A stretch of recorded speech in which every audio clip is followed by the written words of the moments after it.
dami po palang pangyayari sa Malacanang na naging bahagi na ng ating kasaysayan. Salamat po sa Diyos, Kuya Eric, at natutuhan po namin ang mga ito. Sana tandaan ninyo itong mga pinag-aralan natin, ha? Opo, Kuya Eric! Okay, Bible story na tayo. Noong nakaraan ay natunghayan natin ang pagsasalita ng Panginoon kay Samuel tungkol sa paghatol niya sa sangbahayan ni Eli. Sinabi po ni Samuel kay Eli ang buong sinabi po sa kanya ng Panginoon at wala po siyang nilihim. At nakita po ng buong Israel na si Samuel po ay tinatag na maging propeta po ng Panginoon. Oo. At ito naman ang sumunod na nangyari sa mga Israelita. Masahin natin ang nakasulat sa Aklat ng Unang Samuel sa 4:1 hanggang 10. At ang salita ni Samuel ay dumating sa buong Israel. Ngayon lumabas ang Israel laban sa mga Filisteo upang makipagbaka at humantong sa Ebenezer. At ang mga Filisteo ay humantong sa Apek. At ang mga Filisteo ay humanay laban sa Israel. At nang sila'y magsagupa, ang Israel ay nasaktan sa harap ng mga Filisteo. At kanilang pinatay sa hukbo sa parang ay may 4,000 lalaki. At nang ang bayan ay dumating sa kampamento, ay sinabi ng mga matanda sa Israel, "Bakit sinaktan tayo ngayon ng Panginoon sa harap ng mga Filisteo? Ating dalhin sa atin ang kaba ng tipan ng Panginoon mula sa silo, upang mapasagitna natin yaon, at iligtas tayo sa kamay ng ating mga kaaway." Sa gayoy nagsugo ang bayan sa silo, at kanilang dinala mula roon ang kaba ng tipan ng Panginoon ng mga hukbo na nauupo sa gitna ng mga kerubin.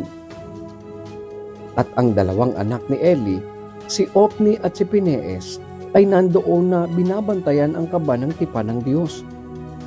At nang ang kaba ng tipan ng Panginoon ay pumasok sa kampamento, ang buong Israel ay humiyaw ng malakas na hiyaw, na anupat naghinugong sa lupa. At nang marinig ng mga Filisteo ang ingay ng hiyaw, ay nagsipagsabi, "Ano ang kahulugan ng ingay nitong malakas na hiyaw sa kampamento ng mga Hebreo?" At kanilang natalastas na ang kaba ng Panginoon ay ipinasok sa kampamento. At ang mga Filisteo ay nangatakot, sapagkat kanilang sinabi, "Ang Diyos ay pumasok sa kampamento sa aba natin, sapagkat hindi pa nagkakaroon ng ganyang bagay kailanman. Sa aba natin, sino ang magliligtas sa atin sa kamay ng makapangyarihang mga Diyos na ito? Ito ang mga Diyos na nanakit sa mga taga-Ehipto na sari-saring salot sa ilang. Kayo'y magpakalakas at magpakalalaki, o kayong mga Filisteo, upang kayo'y huwag maging mga alipin ng mga Hebreo, na gaya ng naging lagay nila sa inyo. Kayo'y magpakalalaki at magsilaban." At ang mga Filisteo ay nagsilaban, at ang Israel ay nasaktan, at tumakas ang bawat isa sa kanila sa kanyang tolda. At nagkaroon ng malaking patayan, sapagkat nabawal sa Israel ay 30,000 lalaking lakad.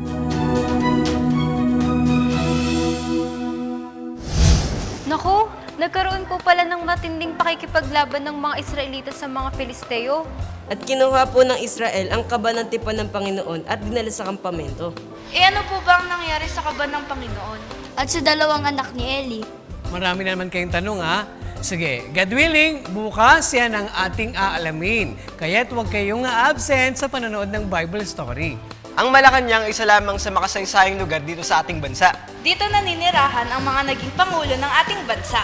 Kaya't ating alalahanin ito, lalo na habang bata pa kayo. Mas madali nyo kasi itong maaalala. Hindi ba ganun din naman kapag nag-aaral tayo ng mga salita ng Diyos? Basahin natin ang nakasulat sa Aklat ng Kawikaan sa 22 at 6. "Turuan mo ang bata sa daan na dapat niyang lakaran, at pagkatumanda man siya, ay hindi niya hihiwalayan." Mga bata, nakapunta na ba kayo sa Luneta Park? Ano ba ang makikita natin dito at bakit ba ito naging makasaysayan? Yan ang aalamin natin bukas kung lolobin ng Diyos.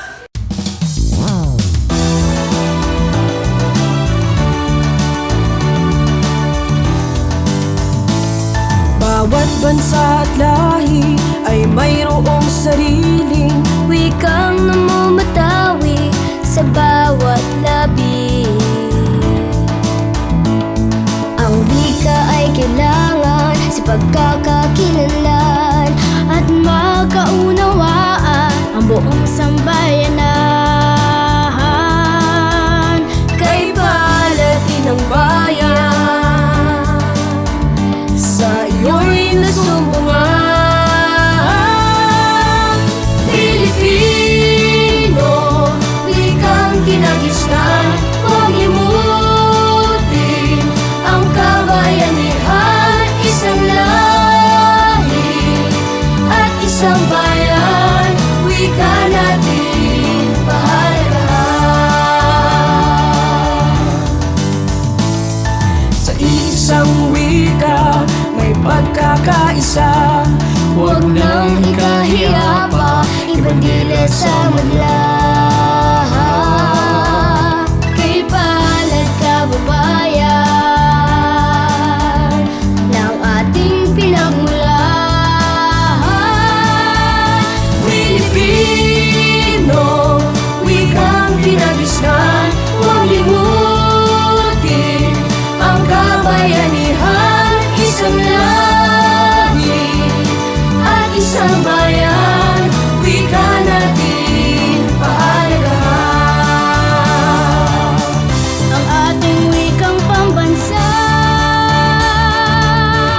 biyaya sa atin ng Amang lumikha.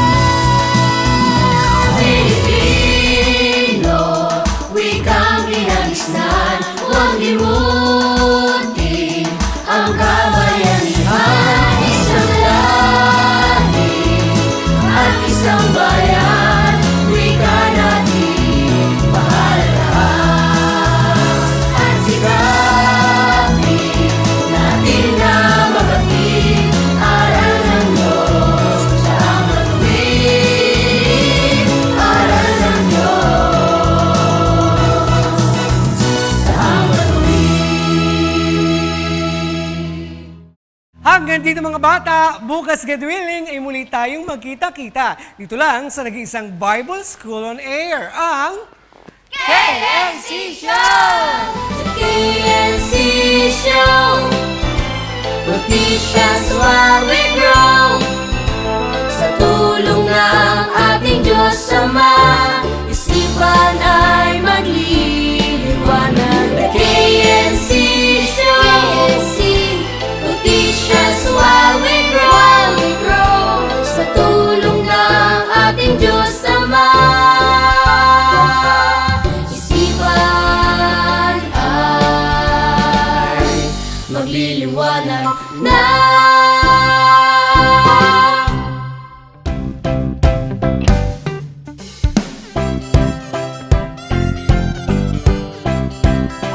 Ano man pong bagay ang nakasulat, siguradong may matutunan. Ang Malacanang ay isa lamang sa mga makasaysayang lugar dito sa bansa. Sa ating bansa. Dito naninirahan ang mga naging pangulo Wow!